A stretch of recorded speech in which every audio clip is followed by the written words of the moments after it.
well, because this is the experience that once you start to break that barrier, this gender barrier, it becomes a norm, it becomes normal. Of the locally elected, it is not exactly 50%. It is 43.7 at the moment.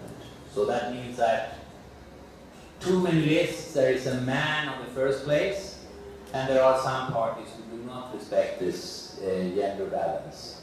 And at the end, the result is a little less. But 43.7 is, of course, not so bad. I think there are a few countries that are really better. Rwanda is a big part, over 50, for example. So, also important to note that 4 out of 9 party leaders in Sweden are women. We have 8 parties in the parliament.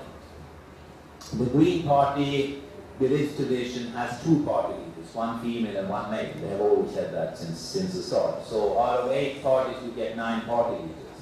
But 4 of these are women at the moment. And I think this is relatively new, that we have this high number. But I think it will stay there. It will be roughly 50-50. Because today we are in a situation where women and men are competing more on equal terms for the top positions in parties.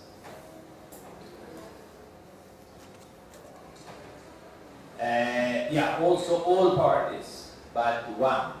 Out of these 8 parties, 7 parties have once had a female party leader. Only 1, and that is the extreme right wing.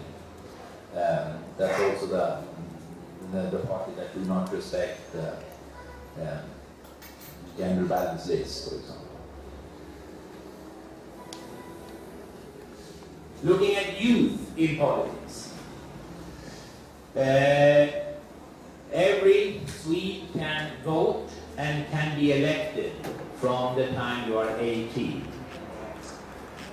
So that is when it starts. Below 18 you cannot really go into public offices. You can be a member of a youth party group or the children's party group, etc. And you can start your formation very young.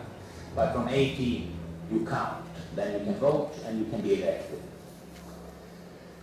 Youth organizations in the political parties are, I would say, extremely important for the formation. Today I was talking to Lars, is roughly 1% of the youth that are members of the youth party. When it was at the peak in Sweden, it was perhaps 3%.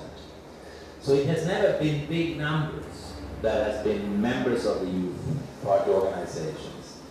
And I think the challenge today, in particular for the party that I'm representing, is to look for different ways to recruit and find representation in the party than only through the youth organization. It is rather a problem today, I would say, that such a big part of the parliamentarians, of the cabinet ministers, etc., come from that farming school of youth organization, because they represent only 1% of the people. But they get a very good formation. They start at an early age to learn politics, to understand how to take responsibility, to be democratic, etc. So it's a very good school.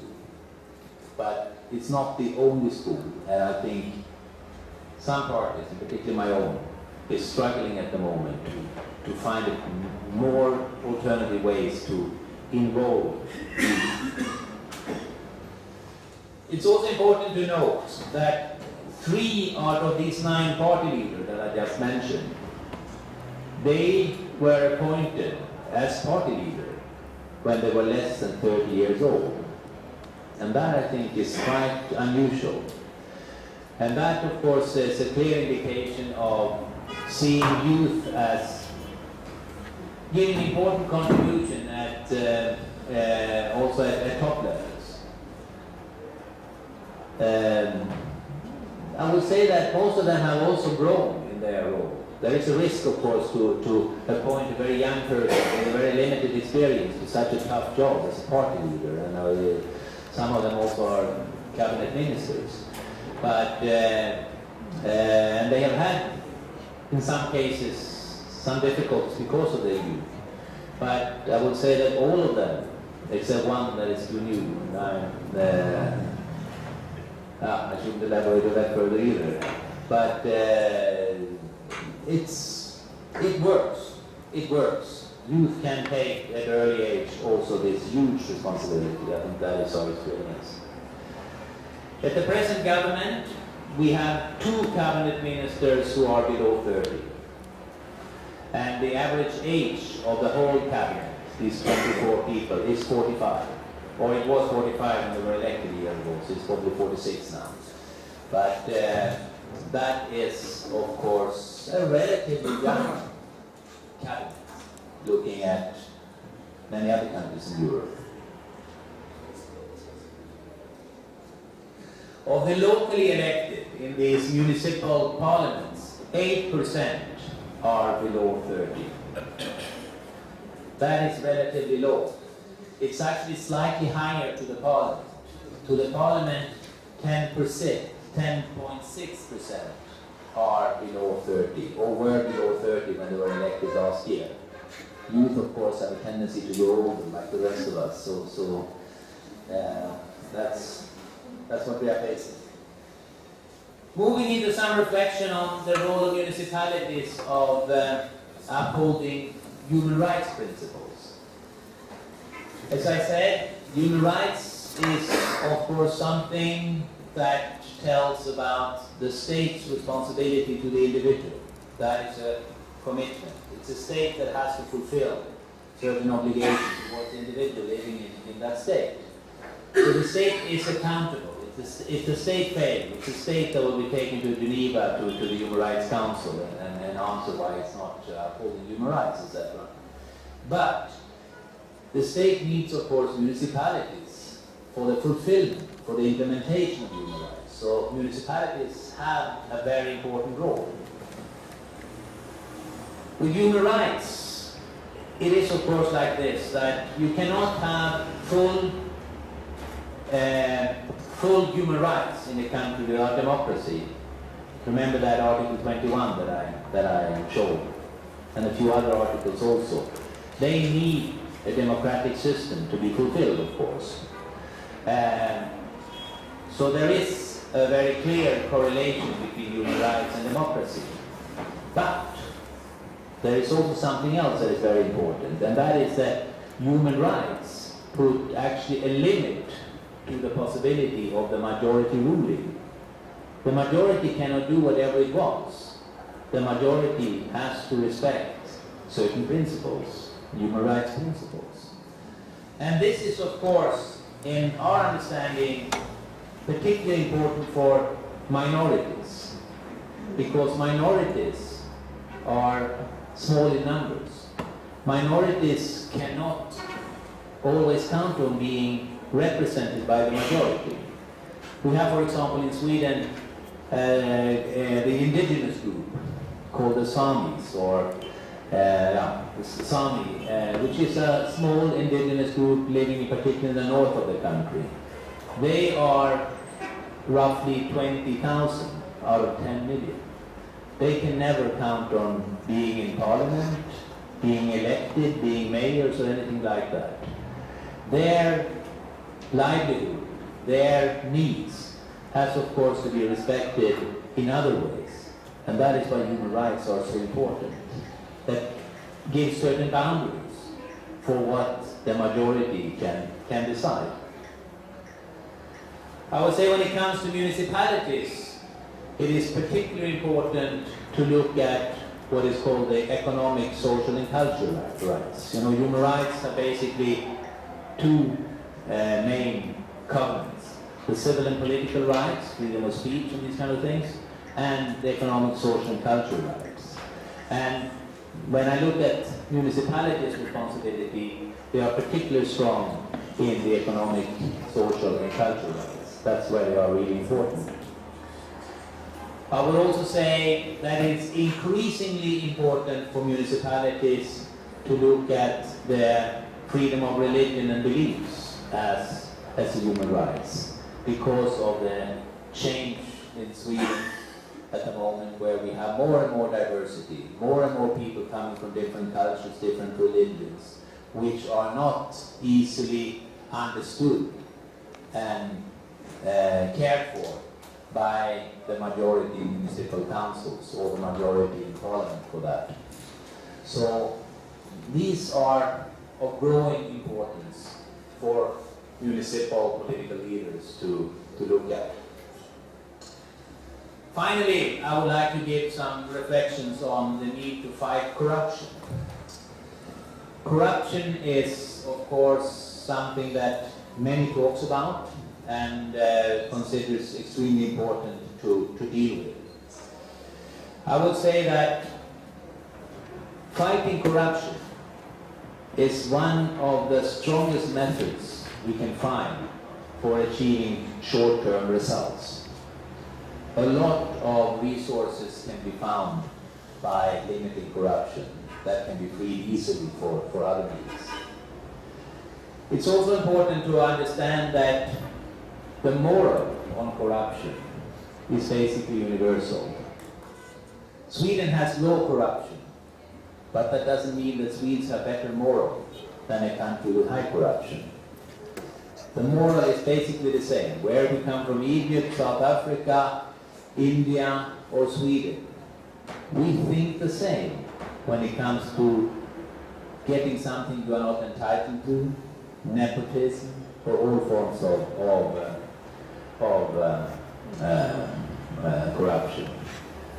What is different is the methods to deal with corruption. They differ from country to country, and the priority that is given and the control mechanisms, they are different, but never the moral is the same. I would like to share with you some very brief remarks on fighting corruption in the tasks which are relevant for municipalities.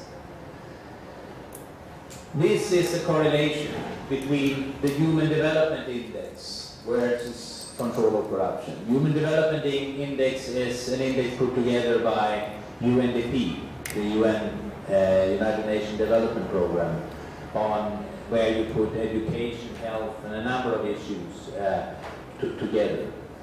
With lower corruption, you can see that the Human Development Index is higher.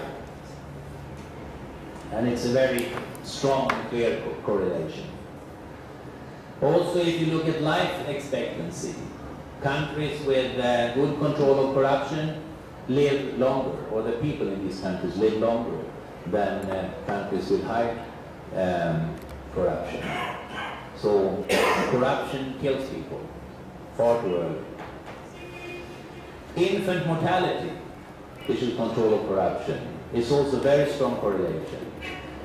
Very low infant mortality rate in countries with low corruption, and very high in countries with high corruption, which of course means that the resources are not there, but they should be there to save premature born children, etc. Government expenditure on health has also very strong correlation with control of corruption. High corruption means that governments spend less on health, and low corruption means that more money is spent on health. I guess the correlation here is related to trust.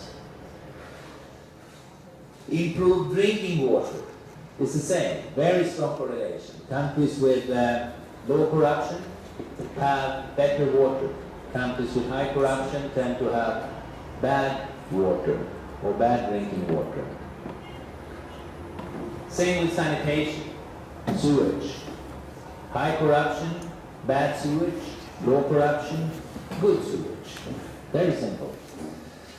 Secondary education enrollment for female, also very strong correlation. Low corruption, many girls go to school. High corruption, fewer girls go to school. However, when it comes to the number of police officers, it doesn't really matter if the country is corrupt or not. There is no correlation. You cannot see any difference there. It's the same. And actually also when you look at confidence in government, it doesn't really matter either. So this is very interesting. When it comes to the practical issues that should be solved, the correlation is extremely strong to fight corruption. But when it comes to security matters, when it comes to confidence in government, it is not. Life satisfaction, whatever that is, but that is rather general. It's also, of course, a strong correlation to corruption. Fighting corruption makes people happier. Not fighting corruption makes people not happy. Government effectiveness. Here is probably the strongest correlation you can find. High corruption, low effectiveness of government, low corruption, very effective government. So with these numbers, these come from the University of Gothenburg, by the way, which has a very strong comprehensive program on fighting corruption.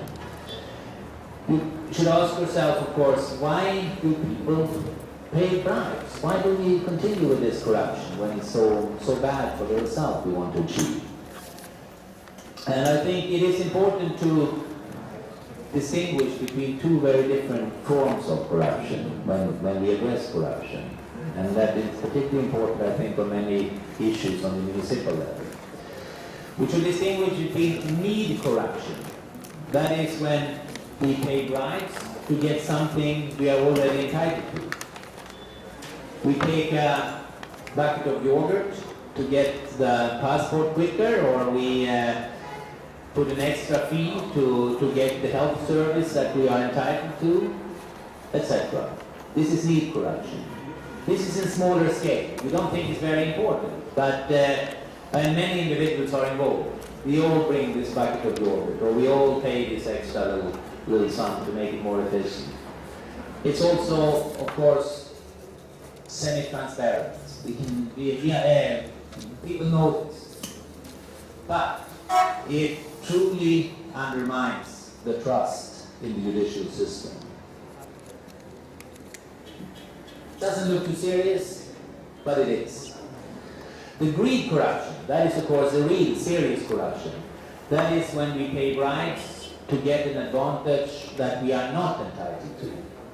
We pay a kickback to get a contract. We pay money to get a building permit, which we should not have.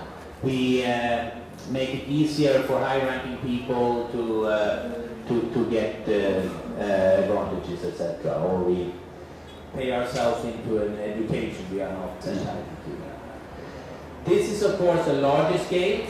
There are fewer people involved. It's not transparent. We don't know about it. Yeah. Yes, it's there, but it's much less transparent. And it's, of course, also less undermining of the judicial system because it's not known. But this is, of course, very, very serious because the damage to society is enormous and the money goes into the wrong hands. I think when we reflect on why we accept corruption, although we morally think it is wrong, the arguments can be different. Some people will say that if everybody seems corrupt, why should I not be corrupt? This is the way it is. The community is expecting corruption. There is, of course, a lack of trust in society. You have to find your own way. But we should also, I think, keep in mind that although there might be no difference in moral, I insist on that. Swedes, because they are less corrupt, have no better moral than any other people. But there might be a difference in what we consider to be a public good and what is a private good. We have a difference in how we view, for example, taxation. I pay something like between 45 and 50% of my salary every month in taxes. And I do it happily. I think it's fantastic because I know all the good things that is provided because of that money. When I am in Cyprus, my wife is Cypriot, they think I'm crazy when I say that. They don't like to pay taxes at all. And of course, this is a difference that you need to trust the common. To fight corruption, I think it's important to stress that real corruption, the real serious corruption, is very difficult to maintain in a low-need corruption context. That means if we stop bringing the bucket of yogurt, if we stop paying these few pounds to get the driver's license quicker or whatever it is, if this stops, it will take away the base for the big corruption. So although we don't see this as very important, this bucket of yogurt, it is, because this is the way to address it, or one way to address it. And need corruption is of course much easier to address than because it is to some extent transparent. You see it. The other important aspect, of course, is to have very clear rules, what is allowed, what is not allowed, that it is crystal clear what can be done, what cannot be done. Transparency is, of course, extremely important, because in transparency it's very hard to maintain corruption. In Sweden, for example, we have free access to all public information, which means that if I send a letter to the Prime Minister or an email to the Prime Minister, anyone can go and ask to read that email. It's not possible to say no.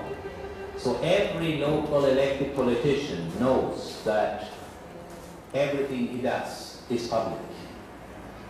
Every letter, every receipt. If he goes to a restaurant, it has to show who did he go with, etc., etc., etc. And when it is transparent, it's very tough. It's not very nice to try to be corrupt, because you will be exposed. And you will be embarrassed. And people don't like to get embarrassed, so they avoid to do. There is an exception to this. Yeah, for relations to other countries, for military secrets, etc., it's of course not public. But these are very, very few things.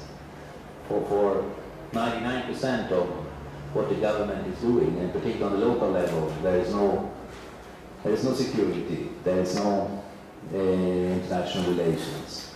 So at the local level, everything is transparent, except tender processes, because then it's of course a matter of business secrets. Control is of course important. I learned once from one of my friends, was for a period president of the EU audit, the European audit, the body that looks and controls the whole EU system. And every country appoints an auditor in this, and our country representative was for a while the president of this. And he said that I have learned one thing. There is only one thing that matters at the end of the day, and that is control. And he told me one example, that this EU audit, they have decided to give them so high salaries so that there should be no risk for any corruption, because they have such high salaries, so they should not be interested in having any bribes or any paybacks. Huge salaries. It turned out that it didn't work at all. On the other hand, they had the full freedom then to act and to move in wherever to be able to do their audit. But he said that I had examples of members of the audit that decided to go for 2 weeks to the Caribbean to evaluate some stupid development program of a small kind, to get the travel paid, to get the per diem, to be in the sun, etc. So all this is bullshit. There's only one thing that helps: control. We have to control each other, otherwise we get corrupt. And the control mechanisms are, of course, internal audits in the municipality. as well as in government. External audits, that someone external comes in and look at the books and make sure that everything is correct. We have an ombudsman function for many of these, that where you can make a complaint, and the ombudsman has then the authority to go in and request everything and look at it.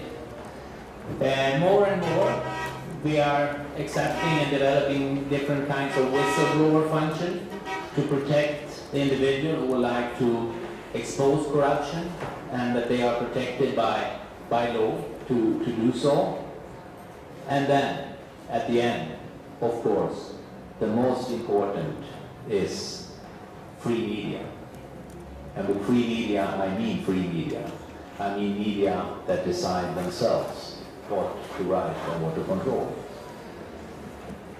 So finally, let me share a quote from Thomas Jefferson, one of the founders of the United States, who once said, "Were it left to me to decide whether we should have a government without newspapers or newspapers without government, I should not hesitate to prefer the latter." And of course, media, at the end of the day, is a very important pillar of democracy. We talk about 4 pillars of democracy. One is legislation. We elect people to parliament who decide on the laws. We have the executive power, government on the national level, municipal council on the local level, and we have the judicial, the laws, and who withhold the laws. All these 3 have, of course, to be independent from each other to be able to work. But then we have the 4th pillar, which is the free media, independent media, with the task to control that all the other 3 pillars are doing their job, and if they're not doing their job, expose them. This is basically what makes democracy work as a principle. Thank you.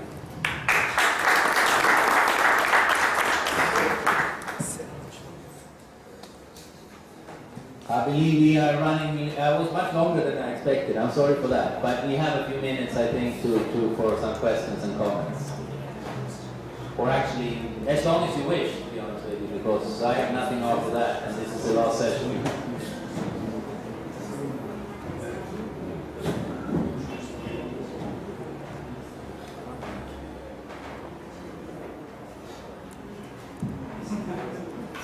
Yes, please.